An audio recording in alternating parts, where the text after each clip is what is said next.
할렐루야. 네, 고난주간 특별 새벽 기도회 셋째 날입니다. 이 셋째 날에 피곤하실 텐데 몸을 이끌고 이곳 나오셔서 하나님의 은혜를 사모한 우리 모두에게 하나님 놀라운 만져주심과 역사하심이 가득하기를 주님의 이름으로 축원합니다. 아멘. 어제 우리는 우리의 삶의 자리 한복판에 찾아오셔서 나를 따르라고 말씀하신 그 주님의 마음을 살펴봤습니다. 주님은 우리의 삶 전체, 우리의 영역의 모든 영역에서 주인 되기를 원하십니다. 내가 주인 삼았던 것을 내려놓고 오직 주인, 우리 하나님만, 우리 주님만 주인 삼아서 주를 따를 것을 요청하십니다. 그렇게 할 때에 우리의 삶 가운데 하나님의 놀라운 일들을, 새로운 역사를 이루어 가실 것이다라는 말씀을 우리는 나눴습니다.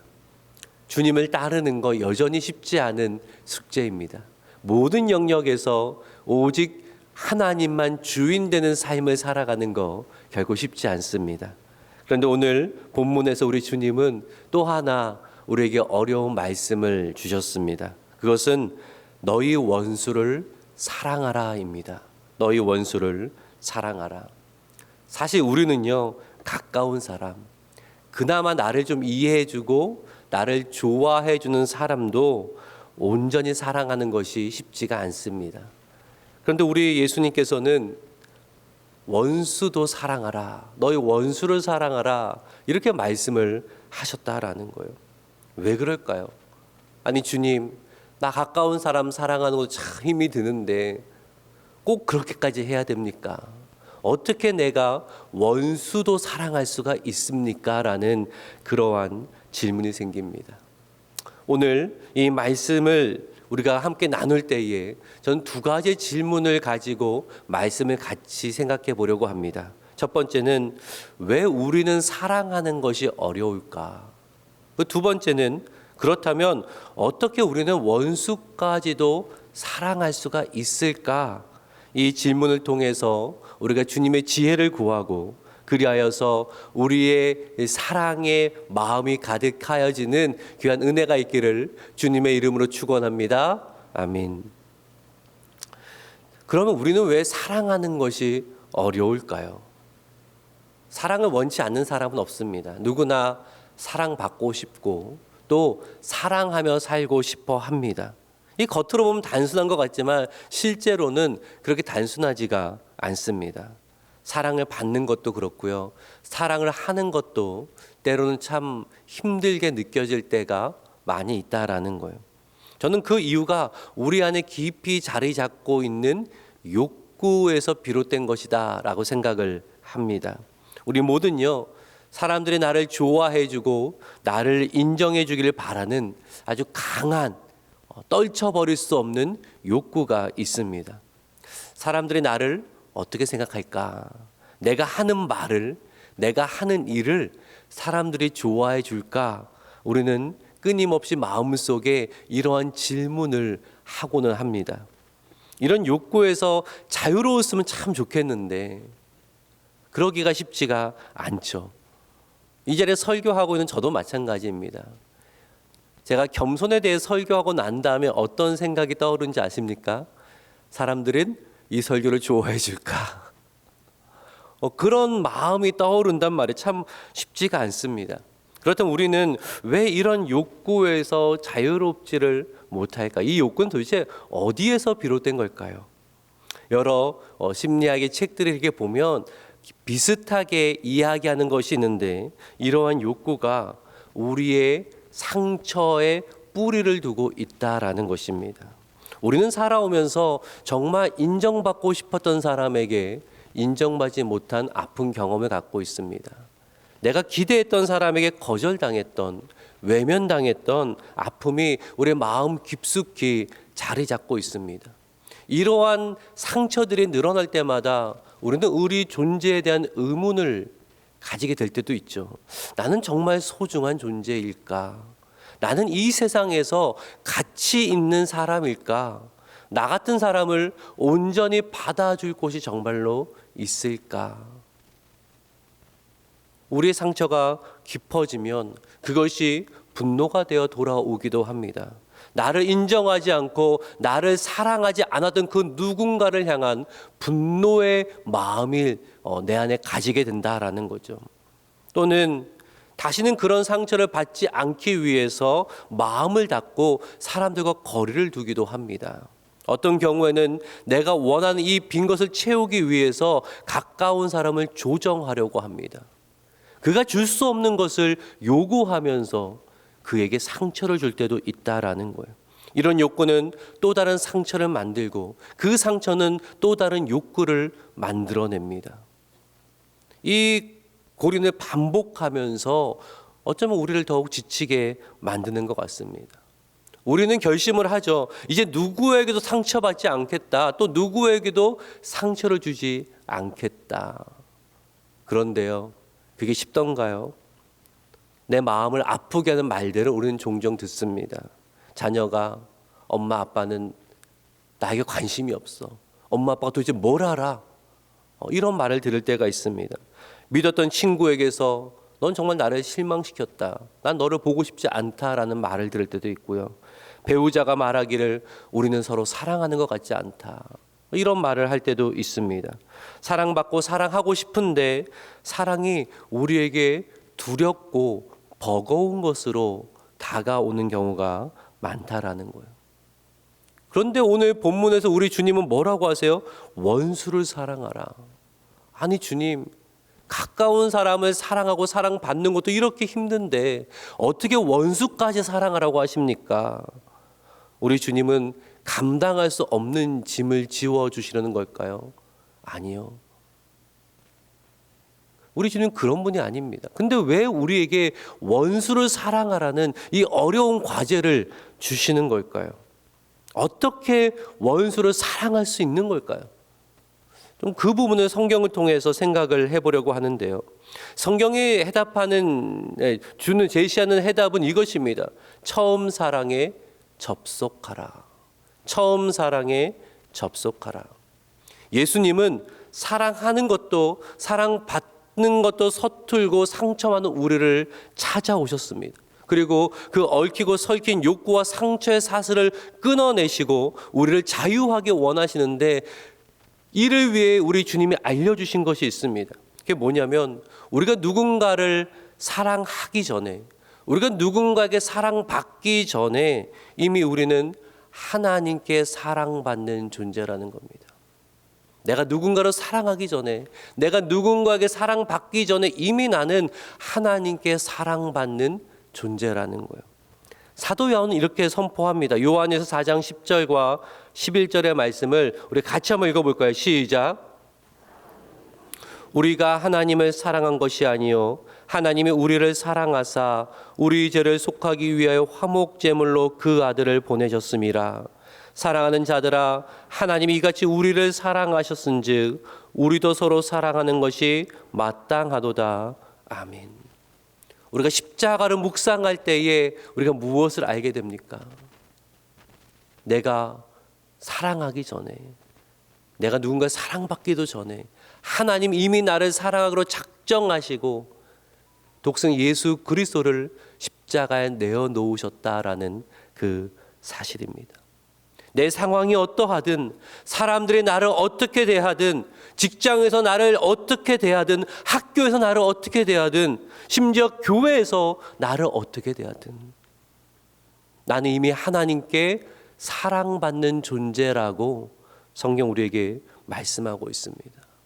우리의 존재가 이 땅에 시작된 것도 하나님 나를 사랑하시기 때문이고, 내가 구원받은 것도 하나님 나를 사랑하시기 때문이고, 나에게 영생의 소망이 있는 것도 하나님 나를 사랑하시기 때문이다라고 그렇게 말씀하고 있습니다. 이 사실을 믿음으로 받을 수 있는 저와 여러분 되기를 주님의 이름으로 축원합니다. 아멘. 누가복음 7장에 보면요, 바로 이 사랑에 접속된 한 여인이 등장합니다. 예수님께서 바리새인 시몬의 집에 초대받아 식사하던 중에 그 동네에 한 죄 많은 여인이 그 집 안에 들어와서 예수님 앞에 나왔습니다. 예수님 발 앞에 무릎을 꿇고 그가 준비한 귀한 향유를 예수님의 예수님께 붓습니다. 눈물로 예수님의 발을 적시고 머리카락을 닦습니다. 그 누구에게 사랑받을 수 없고 그 누구도 사랑할 수 없는 여인이었는데 그 자리에 담대히 나올 수 있었던 이유는 단 하나였죠. 이미 하나님의 처음 사랑을 받았음을 예수님 통하여서 알게 되었다라는 거예요. 그러니까 계산이 되지 않습니다. 계산하지 않아요. 조건 따지지 않습니다. 주님께 무언가를 더 얻기 위하여서 값비싼 향유를 드린 것이 아니었어요. 이 처음 사랑을 주님을 통해서 알게 되니까 드림이 기쁘고 감사했을 뿐입니다. 반면에 그 이야기 가운데 예수님을 초대했던 시몬은 달랐습니다. 예수님 초대했던 마음속에 계산과 거리감이 있었습니다. 그저 마을의 지도자로서 체면상 예수님을 한번 초대했을 뿐이었습니다. 그래서 그는 예수님 오셨을 때 그렇게 많은 것을 내어놓지를 않았습니다. 예수님 이렇게 말씀하시는데 누가복음 7장 47절입니다. 우리 같이 한번 읽어볼까요? 시작. 그의 많은 죄가 사하여졌도다. 이는 그의 사랑함이 많음이라. 사함을 받은 일이 적은 자는 적게 사랑하느니라. 무슨 이야기입니까? 처음 사랑을 아는 사람은 사랑할 수 있다라는 것입니다. 처음 사랑에 붙잡힌 사람은 계산하지 않게 된다는 것입니다. 조건 없이 기대 없이 사랑하게 된다라는 것입니다. 우리가 하나님의 처음 사랑에 연결되는 순간 우리는 사랑할 수 있는 마음을 얻게 된다는 거예요. 나의 능력이 아니라 하나님의 사랑의 능력이 나를 그렇게 변화시켜 간다는 것입니다. 그런 전제 안에서 누가복음 6장의 예수님 말씀을 들여다볼 수 있어야 되는데요. 오늘 본문의 말씀을 다시 한번 저와 한 절씩 교독하여 읽겠습니다. 제가 34절을 읽죠. 너희가 받기를 바라고 사람들에게 구워주면 칭찬받을 것이 무엇이냐? 죄인들도 그만큼 받고자 하여 죄인에게 구워주느니라.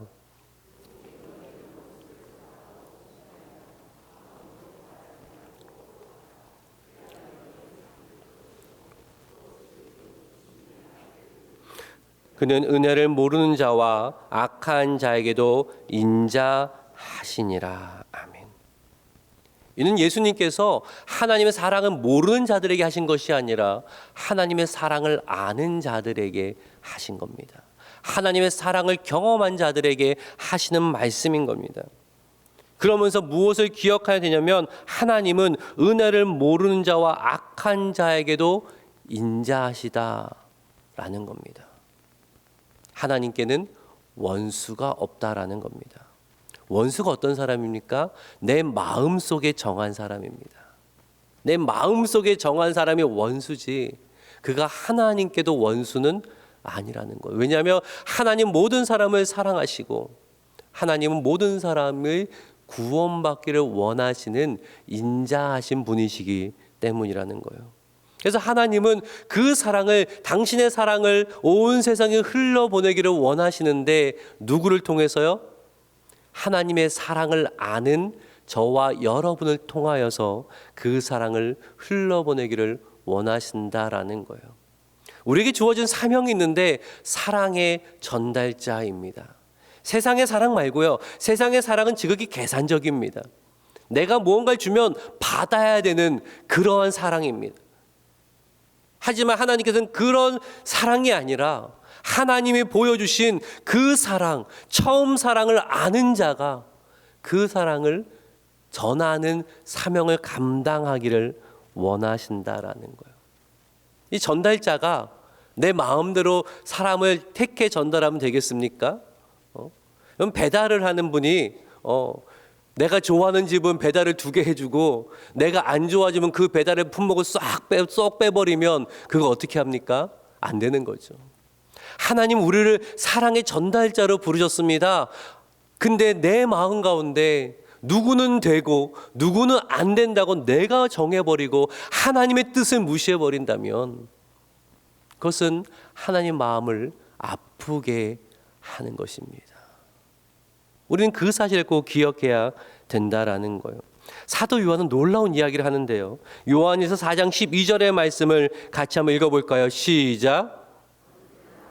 본 사람이 없으되 만일 우리가 서로 사랑하면 하나님이 우리 안에 거하시고 그의 사랑이 우리 안에 온전히 이루어지느니라. 아멘. 하나님을 본 사람은 없는데 그 하나님의 임재가 어떻게 이루어진다라고 요한은 말합니까? 서로 사랑하면. 우리가 하나님의 사랑의 전달자가 될 때 그곳에 하나님의 사랑이 임하고 하나님이 임하시는 것이다라고 말씀하고 있습니다. 내가 오늘 거하는 자리에 하나님의 임재가 있기를 원한다면 우리는 어떻게 해야 된다고요? 하나님의 사랑의 전달자가 되어야 한다라는 거예요. 내 가정에 하나님의 임재를 원한다면 나의 일터 안에, 내 공동체 안에, 나의 사람과의 관계 안에, 심지어 나와 불편한 사람, 나와 원수 같은 그 관계 안에도 하나님의 역사하심과 하나님의 임재하심을 원한다면 하나님의 사랑의 전달자가 되라고 성경은 우리에게 말씀하고 있습니다. 내가 사랑으로 행할 때에 하나님이 그곳에 임하신다라고 성경 우리에게 말씀하고 있습니다. 어떻게 전달자가 되겠습니까? 저는 오늘 여러분에게 한 가지 숙제를 드리고 싶습니다. 그냥 서로 사랑합시다, 원수 사랑합시다 하면 별로 숙제를 가지지 않고 돌아가실까 봐 구체적인 숙제를 하나 드리고 싶은데요. 오늘 기도하실 때에 정말 나에게 상처를 줬고 나를 섭섭했게 했던 그 사람을 위해서 여러분 기도하시기를 바랍니다. 늘 우리 기도하면 늘 나를 위해서 또 내가 좋아하는 사람, 내 가정, 나의 가까운 사람 위해 기도하는데 오늘은 물론 그 기도도 해야 되지만 정말 내 마음을 아프게 했던 사람, 그 사람 위해서 좀 기도했으면 좋겠습니다. 아니 목사님은 모르잖아요. 목사님은 내가 어떻게 눈물을 흘렸는지, 내가 어떻게 상처를 받았는지 목사님 모르면서 어떻게 말을 쉽게 합니까? 제가 말씀을 쉽게 드리는 것이 아니라 감정에 이끌리지 말고 우리가 진리를 따라야 됩니다. 자꾸 이 세상을 점점 감정에 이끌려요. 내가 좋아하는 게 뭔가, 내 마음에 드는 게 뭔가를 따라 움직이는데 성경은 뭐라고 말씀하시냐면 진리를 따라 움직이라고 이야기합니다. 진리를 따라 움직일 때에 감정이 그에 맞게 따라오게 될 것이라고 우리에게 말씀하고 있다라는 거예요. 누군가를 미워하는 생각과 감정 가운데 살아가면요, 그 생각과 감정이 계속 나를 지배해요. 믿음은요, 자유하게 되는 거예요. 진리는 우리를 자유하게 돼요. 근데 누군가를 향한 그 마음이 계속 나를 속박한다면 우리는 자유함을 누리지 못합니다. 그래서 진리를 따르라고 말씀하는 겁니다. 용서를 선포하고 그를 위해 축복하며 기도하라고 말씀합니다. 한 번에 되는 일 아닙니다. 계속 반복해 가면서 할 때에 하나님의 사랑의 역사가 일어나고 내 마음 가운데 참 자유가 있게 된다고 말씀합니다. 사랑하는 여러분, 그래서 오늘 숙제를 드리는 겁니다. 기도하실 때에 정말 나를 힘들게 했던 그 사람, 나에게 상처를 줬던 그 사람, 정말 보고 싶지 않은 그 사람을 위해서 먼저 기도하시기를 바랍니다. 제가 보니까 기도하면요, 하나님이 마음을 부어주시더라고요. 기도하면 그 사람에 대한 긍휼의 마음을 부어주시더라고요. 기도하면 그 사람 품을 수 있는 하나님의 마음이 내 안에 찾아오더라고요. 그러기에 기도부터 시작하셔서 한 걸음 한 걸음 주님이 보여주신 그 사랑, 십자가 안에서 상에서 예수님의 조롱하던 그 사람을 위해서 하나님 저들의 죄를 사하여 주옵소서. 저들이 알지 못해서 그렇습니다. 스데반도 그러했잖아요. 자신 돌로 치려는 그 사람들을 향하여서 하나님 저들의 죄를 사하여 주옵소서. 한 번 되는 거 아닙니다.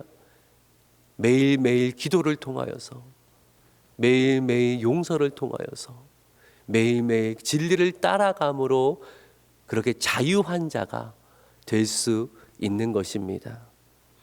오늘 말씀을 꼭 기억하십시오. 내 힘으로 하는 거 아닙니다. 하나님이 나를 이미 사랑하셨음을, 그 처음 사랑에 연결되어져 있어야 합니다. 내가 어떤 상황이 있든지 간에, 사람 나를 어떻게 대했든지 간에 하나님은 이미 나를 사랑하셨습니다. 나는 이미 사랑받는 존재로 이 땅의 삶을 시작했습니다. 그리고 내가 오늘 서 있는 그 자리, 가정이든 일터이든 친구이든 심지어 원수이든 하나님의 그 처음 사랑이 나를 통해 흘러가기를 하나님은 원하십니다. 그 하나님의 마음을 알아, 그 하나님의 마음을 닮아가며 그렇게 주님의 길을, 사랑의 길을, 용서의 길을, 자유의 길을 따라가는 저와 여러분 되기를 주님의 이름으로 축원합니다. 아멘.